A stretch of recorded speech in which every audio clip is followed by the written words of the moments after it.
সকলেই অন্তঃস্থল থেকে অন্তরটা খুলে আল্লাহ তাআলার শুকরিয়া আদায় করে আলহামদুলিল্লাহ।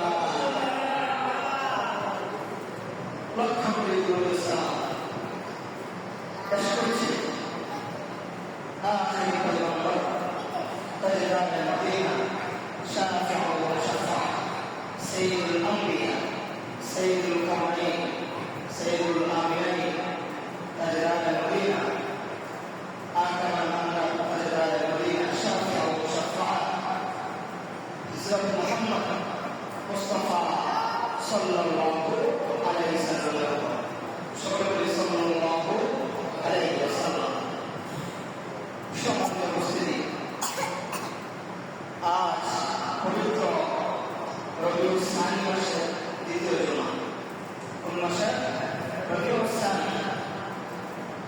আল্লাহ রাব্বুল আলামিন যদি তৌফিক দান করে আপনাদের সম্মুখে যে কোরআনুল কারীম তেলাওয়াত করেছি, রাসূলুল্লাহ সাল্লাল্লাহু আলাইহি ওয়াসাল্লাম অসংখ্য হাদিসের মধ্যে থেকে দুই-তিনটি হাদিস আপনাদের সম্মুখে পাঠ করেছি।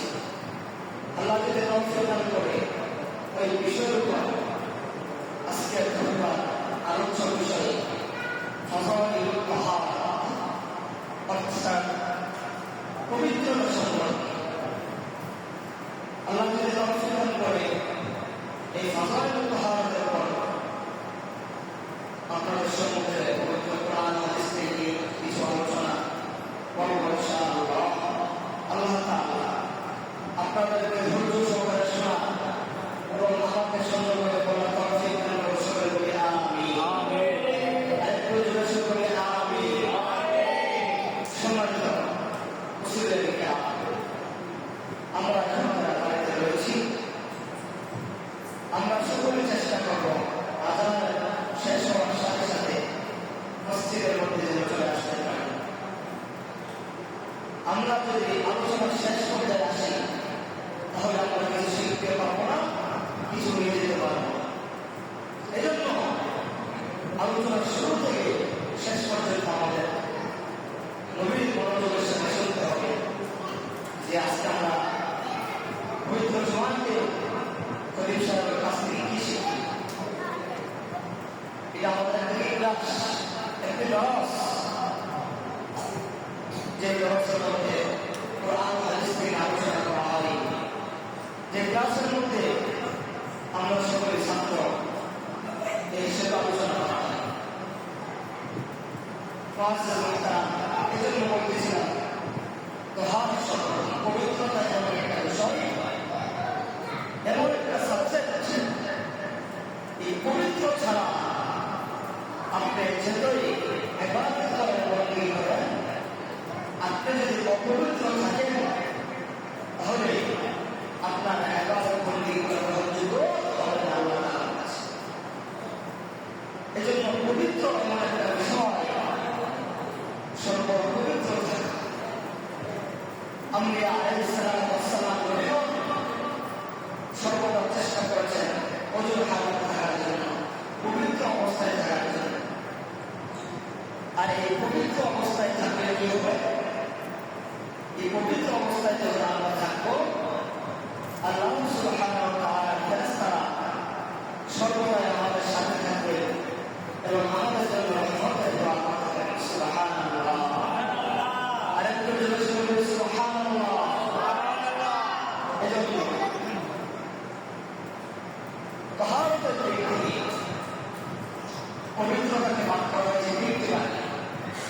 এক নম্বর হল সাউথ পরিষ্কার পরিচ্ছন্ন পবিত্র থাকে। দুই নম্বর হল বদল। আমরা আমাদের সাথে কথা বলছি, দুই নম্বর কি বদল? বদল কাকে বলে? বদল বলা যায় আমাদের জিসমানে যে শরীরটা আছে, এই শরীরকে বদল বলা হয়। এই শরীরটা পবিত্র থাকে। তিন নম্বর হল কলবি। আমাদের দেহের মধ্যে একটি কলব আছে, সকলের মধ্যে আছে না বলেন? এই কলব থাকার কারণে আমরা এখন আমাদেরকে জীবিত করা হয়। যখন রূপ আমাদের থেকে চলে যাবে আমরা নারী থেকে পবিত্র হয়ে যাব। এই তিনটা বিষয় যদি পবিত্র হয় তাহলে আমরা কেবল শিক্ষাও কাপড় কাপড় পবিত্র। এই কাপড় পবিত্র হতে কি হবে? এই কাপড় জিকির করে সুবহানাল্লাহ। যখন আপনার কাপড়টা পবিত্র থাকবে, এই কাপড় আল্লাহ তাআলার কাছে দোয়া করে, আল্লাহ আমি এমন বান্দার গায়ের মধ্যে রেখেছি, ওই বান্দাটা পবিত্র এবং আমাকে পবিত্র করেছেন। আল্লাহ আপনার সমস্ত প্রকার বিপদ আপনাকে হেফাজত করে আপনার হেফাজত আপনার বর্ষ সুবহানাল্লাহ। এজন্য বলেছিলাম এক নম্বর কাপড় পবিত্র থাকা। আমরা অনেকে নামাজ পড়তে চলে আসি, নামাজ পড়ি, কিন্তু আমাদের কাপড়টাকে পবিত্র না পবিত্র সে বিষয় লক্ষ্য করি। আমরা যদি অপবিত্র কাপড় নিয়ে নামাজ পড়ি, আমাদের নামাজটা হবে? কথা বলেন, অপবিত্র নামাজ পড়লে হবে না। নামাজের শর্তের মধ্যে এক নম্বর শর্ত হল শরীর পাক হতে হবে। আপনার শরীরটা পাক হতে হবে। হদসে আসগর হদস আকবর থেকে পবিত্র হতে হবে। এখন আছে হদসে আসগর কাকে বলে? হদসে আসগর বলা হয় যেই নামাজের কারণে ওযু ফরজ হয়। কাকে বলা হয়? যেই নামাজের কারণে ওযুটা ফরজ হয়। আপনি ওযু করেছিলেন, আপনি বাথরুমে প্রবেশ করেছেন, ইস্তেঞ্জা করেছেন, অথবা পিছনের রাস্তায় কোনো আকাশ হয়ে গেছে, আপনার ওযু চলে গেছে, এটা হলো হদসে আসগর, ছোট হদস। তখন আপনার ওযু ফরজ হবে। কোরআন তেলাওয়াত করতে হলে ওযু লাগবে, নামাজ পড়তে হলে ওযু লাগবে। আর হদসে আকবর কাকে বলা হয়? হদসে আকবর বলা হয় ওই নাপাকি যেই নাপাকের কারণে আমাদের উপর গোসল ফরজ হয়। কি ফরজ হয়? গোসল ফরজ হয়। হদসে আকবর বলা হয় যার কারণে ওযু ফরজ হয়। হদসে আকবর বলা হয় যার কারণে গোসল ফরজ হয়। আপনি স্ত্রীর সাথে রাত্রি যাপন করলেন, ব্যবসা করলেন, এখন হদসে আকবর বড় নাপাকি, এখন আপনার উপর গোসল ফরজ। অথবা আপনি এমন কাজ করেছেন, আপনার উপর গোসল ফরজ হয়ে গেছে, আপনার আপনার গুলোর মধ্যে সত্য দোষ হয়েছে, তখন আপনার উপর গোসল ফরজ। এগুলো হদসে আকবর। এই জন্য আমাদের খেয়াল রাখতে হবে এই পবিত্র থাকা। রাসূল সাল্লাল্লাহু আলাইহি ওয়াসাল্লাম বলেছেন, ইমানের আত্মহল শাত্রুল ঈমান, ইমানের একজন পবিত্র। এই হাদিসের ব্যাখ্যা করে বোঝা যায় সর্ব অবস্থায় আমাদের পবিত্র থাকা দরকার আছে। সর্ব অবস্থায় চেষ্টা করা পবিত্র অবস্থায় থাকা। মুআজ্জিজ মাকরাম, এই জন্য আল্লাহ তাআলা বলেন, ইন্নামাল মুশরিকুনা নাজাসুন ফালা তাকরাবুল মাসজিদাল হারাম। হদসে আকবর, ইন্নামাল মুশরিকুনা, নিশ্চয়ই যারা মুশরিক রয়েছে, যারা ইহুদি রয়েছে, যারা খ্রিস্টান রয়েছে, ইন্নামাল মুশরিকুনা নাজাসুন ফালা তাকরাবুল মাসজিদাল হারাম, তাদের শরীরটা নাপাক, সাবধান সাবধান, তারা যেন মসজিদের হারামের মধ্যে না যায়, তারা যেন মসজিদের মধ্যে প্রবেশ না করে। এখানে কাদের কথা বলা হয়েছে? মুশরিক, ইহুদি, নাসারা, খ্রিস্টান, এদেরকে বলা হয়েছে। এদের ভিতর না পাক,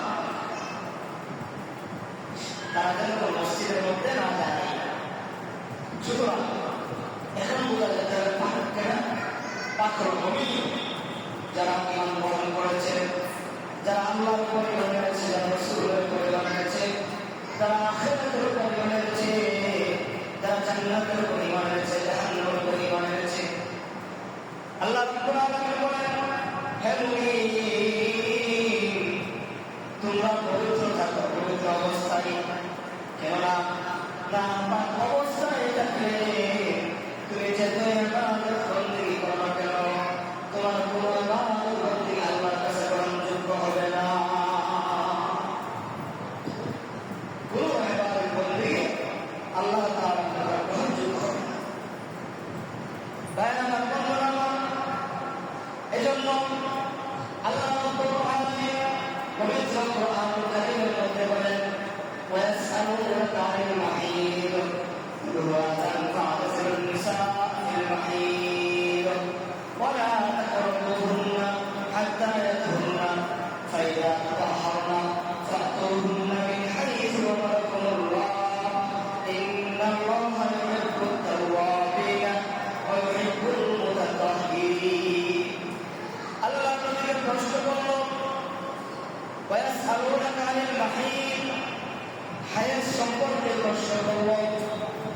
সম্পর্কে প্রশ্ন করল।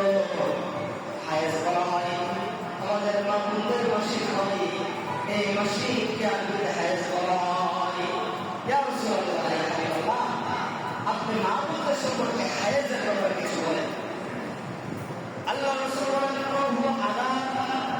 হায়েজটা মাসিকটা এমন একটা কষ্টদায়ক বিষয়, যখন মা বোনদের মাসিক হয় তখন তাদের পেটটা অনেক কামড়াইতে থাকে, তাদের অনেক কষ্ট হতে থাকে। এই জন্য রাসূল বলেন, এটা এমন একটা বিষয়, কষ্টদায়ক বিষয় হলো এই মাসিকটা।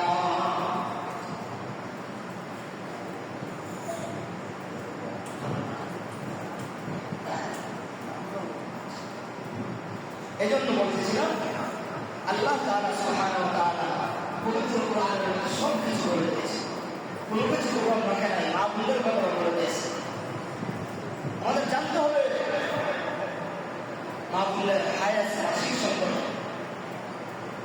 আল্লাহ তাআলা বলেন, ওয়ায়াসআলুনাকা আনিল মাহিদ কুল হুয়া আযান ফাআতাজিলুন নিসাআ ফিল মাহিদ।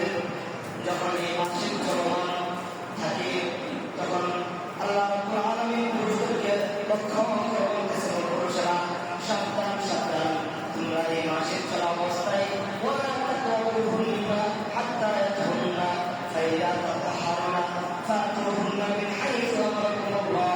সাবধান হয়ে যাও, মা বোনদের মাসিক চলা অবস্থায় তোমরা তাদের কাছে যেও না। তাদের কাছে যেও না বলতে এখানে বুঝাতে চেয়েছে যে তোমরা তাদের সাথে মিলিত হয়ে না, কারণ মাসিক একটা না পায়, সে অবস্থায় সে মুহূর্তে তোমরা নিজেদেরকে কন্ট্রোল রাখাও না, তোমরা স্ত্রীদের কাছে মেলামেশা করো। কেন? এই অবস্থায় এমনি তাদের কষ্ট, আর যদি আপনি মেলামেশা করেন তাহলে আরো বেশি কষ্ট হবে। এই জন্য আল্লাহ তাআলা এই অবস্থায় বৈকুণ্ঠে মিলিত হওয়া হারাম করেছে। আল্লাহ তাআলা বলেন, ওয়ালা তাকরাবুহুন্না হাত্তা ইয়াতহুন্না ফাইযা তাতাহহারনা ফাতুহুন্না মিন হাইসু আমারাকুমুল্লাহ। আল্লাহ রাব্বুল আলামিন বলেন, যখন তারা এই মাসিক থেকে তাদের মাসিক শেষ হয়ে যাবে, যখন তারা পবিত্র হবে, যখন তারা গোসল করবে, গোসল করার পর তারা পবিত্র হয়ে যাবে, তারপর তোমরা স্ত্রীদের সাথে মেলামেশা করো। এরপরে তোমরা তাদের সাথে মেলামেশা কেন? ইন্নাল্লাহা ইউহিব্বুত তাওয়াবিন।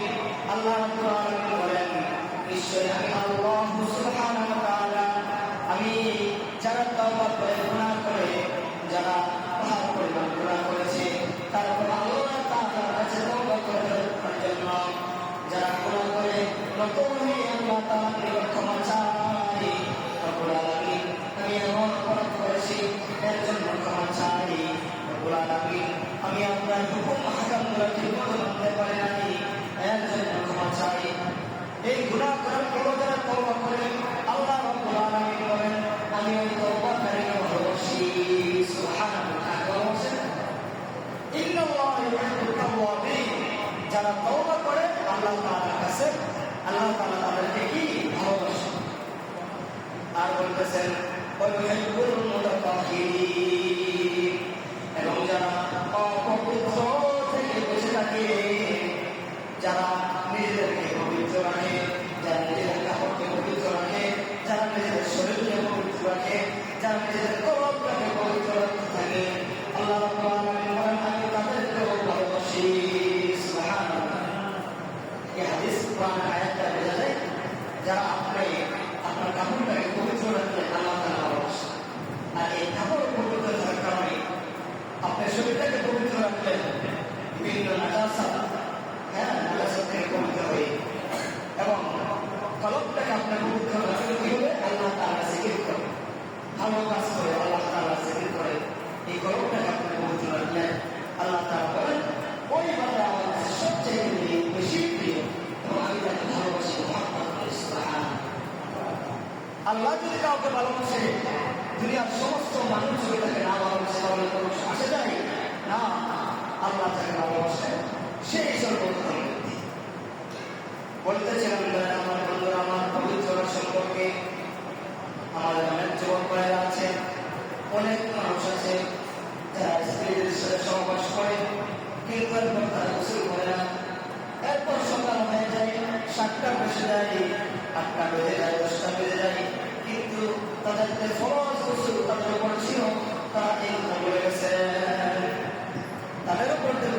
ছিল তারা এগুলো করেছে। আল্লাহ রাসূল সাল্লাল্লাহু আলাইহি সাল্লাম বলেন, যারা এরকম করবে তাদের ভালো মসজিদ হতে থাকে, যতক্ষণ পর্যন্ত ফরজ গোসল না করবে ততক্ষণ পর্যন্ত আকাশ থেকে তাদের ফেরেশতারা দোয়া করতে থাকে, হে আল্লাহ তুমি কেন ফরজ গোসল করলে না? তুমি স্ত্রীর সাথে মিলিত হয়েছ রাত 10টা বাজে, এখন বাজে সকাল 10টা, এর ভিতরে যদি তুমি মারা যাও সাবধান সাবধান, তোমার কাছে কোনো রহমতের ফেরেশতা আসবে না। এই সময়টার মধ্যে সকাল রাত 11টা 12টার পর থেকে আপনার স্ত্রীর সাথে মিলিত হয়েছেন, 10টা বেজে গেছে, 11টা বেজে গেছে, আপনি গোসল করতেছেন না। এর মধ্যে যদি মালাকুল মউত আজরাইল আলাইহিস সালাম চলে আসে, তাহলে রাসূল বলেন তাদেরকে সাবধান করে দিতেছেন যে এর মধ্যে যদি রাসূল চলে আসে তুমি মুনাফিক হয়ে কাফের দুনিয়াতে চলে যাবে। এই জন্য ফরজ গোসলের দরকার আছে। বন্ধুরা আমার সবাই খেয়াল রাখবে, আমরা যখন স্ত্রীর সাথে মিলামেশা করবো চেষ্টা করবো সাথে সাথে পবিত্র হয়ে ঘুমানোর জন্য। আল্লাহ তাআলা আয়াতের মধ্যে বলেন, লা তাকুন ফীহি আবাদা মাসজিদুন উসসিসা আলা তাকওয়া মিন আউওয়ালি ইয়াউমিন আহাক্কু আন তাকুমা ফীহি রিজালুন ইউহিব্বুনা আন ইয়াতাতাহহারু ওয়াল্লাহু ইউহিব্বুল মুতাহহিরিন। সুবহানাল্লাহ। আল্লাহ তাআলা বলেন, ও আমার বান্দা শোনো, লা তাকুন ফীহি আবাদা, তুমি এমন জায়গার মধ্যে দাঁড়াবে না, মাসজিদুন উসসিসা আলা তাকওয়া, যেখানে একটি মসজিদ হয়েছে তাকওয়া ছাড়া, অর্থাৎ আল্লাহ তাআলা তাকওয়া করে একটা মসজিদ করেছেন। স্বাভাবিক অনেক ক্ষেত্রে দেখা যায় একই জায়গার মধ্যে অল্প পার্থক্য মসজিদ কেন হয়েছে, বিরোধিতা করে দুই দলের মধ্যে বিরোধিতা থেকে একটা মসজিদ এখানে আছে আর একটা মসজিদ তারা এই সামান্য একটা বলে তারা মসজিদ করছে।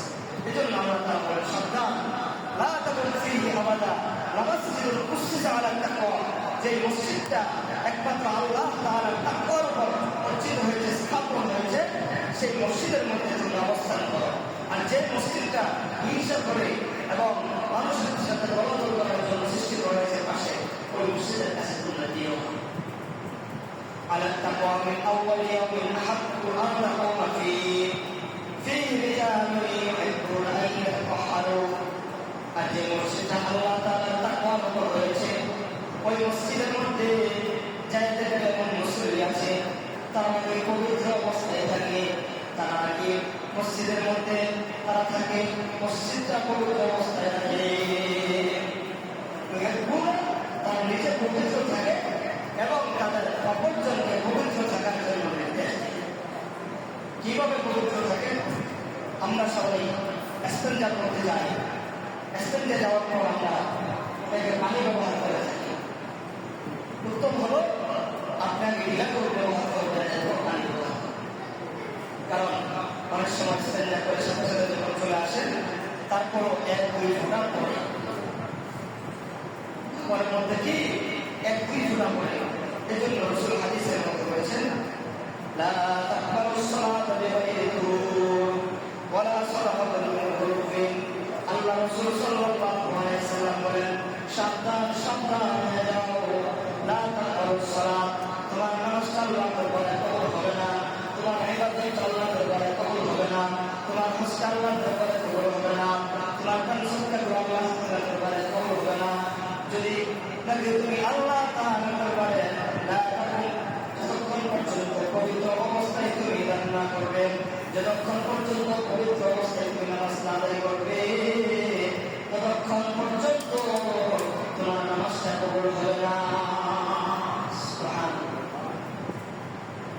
যতক্ষণ পর্যন্ত তুমি পবিত্র না হবে ততক্ষণ পর্যন্ত তোমার আমল বন্দেগী কোরআন তেলাওয়াত কি কোনটাই আল্লাহ তাআলার দরবারে কবুল হবে না।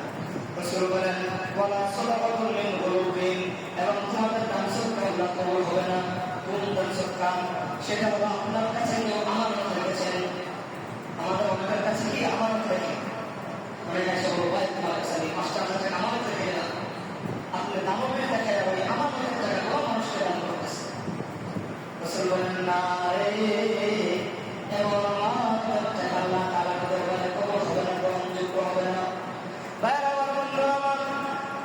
আমরা সর্বদা পবিত্র থাকা, কেননা এই অপবিত্রতা থেকে আল্লাহ রাসূল সাল্লাল্লাহু আলাইহি ওয়াসাল্লাম সাহাবীদেরকে একটি রাস্তাতে যাচ্ছিলেন।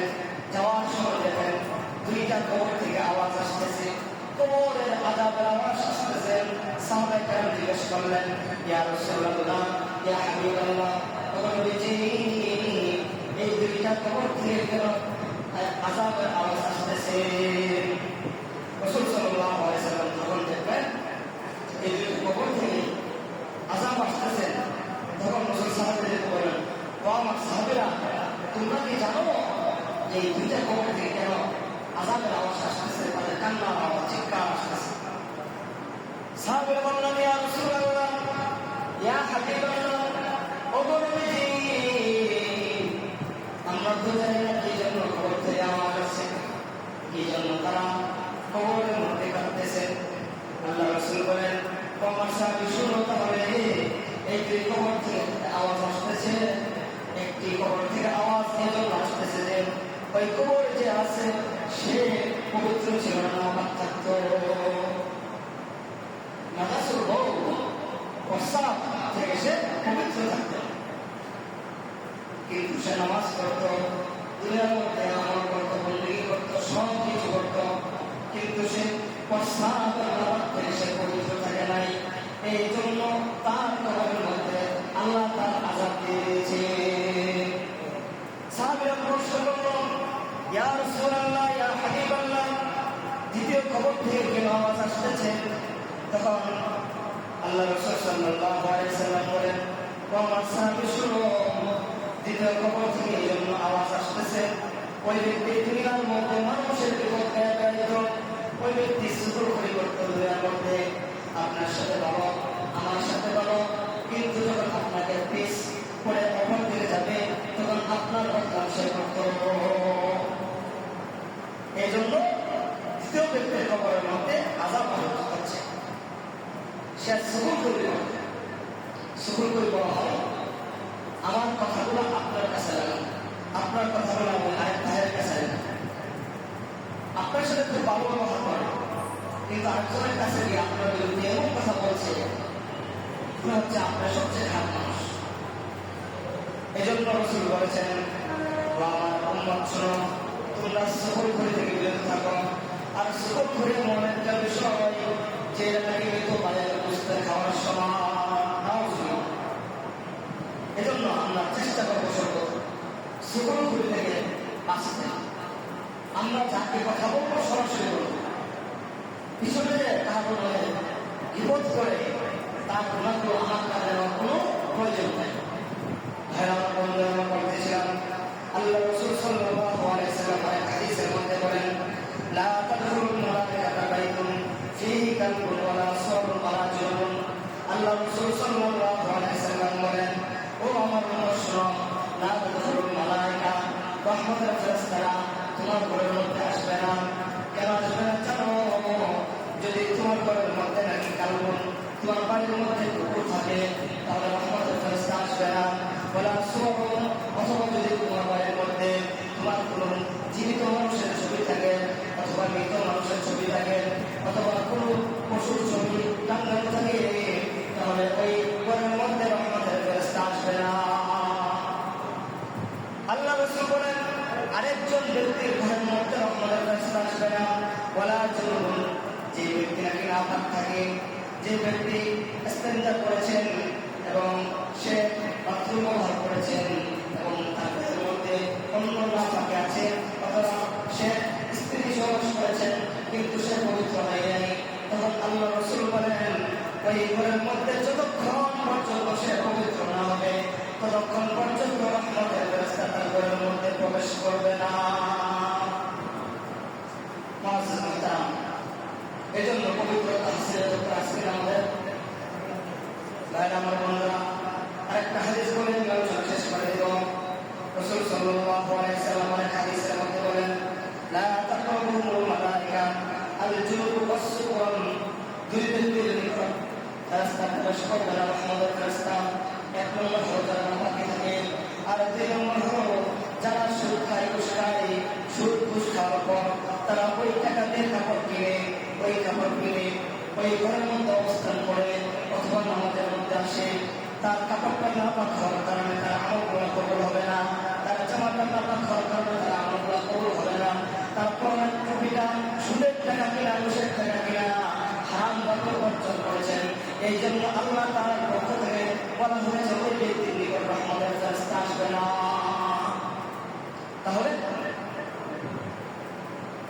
আপনি দামি পোশাক করেছেন, কোন টাকা? সুদের টাকা, ঘুষের টাকা, অন্যের হক মেরে আপনি 2,000-4,000 জামা করেছেন, লাভ নাই, কুছ লাভ নেই, আপনার কোনো লাভ হবে না। এজন্য হযরত ওমর রাদিয়াল্লাহু তাআলা তিনি খুতবা দিচ্ছেন, তিনার জামাটা অনেক তালি ছিল। হযরত ওমর রাদিয়াল্লাহু তাআলা জামাটা তালি ছিল। তখন ওমর রাদিয়াল্লাহু তাআলা জিজ্ঞেস করেছেন, হে আল্লাহর বাদশা ওমর, আপনি কেন এই তালি জামা পরে আপনি খুতবা দিচ্ছেন? ওমর রাদিয়াল্লাহু তাআলা বলেন, আমার জামাটা পবিত্র, আমার এই জামাটা আমার হালাল টাকা দিয়ে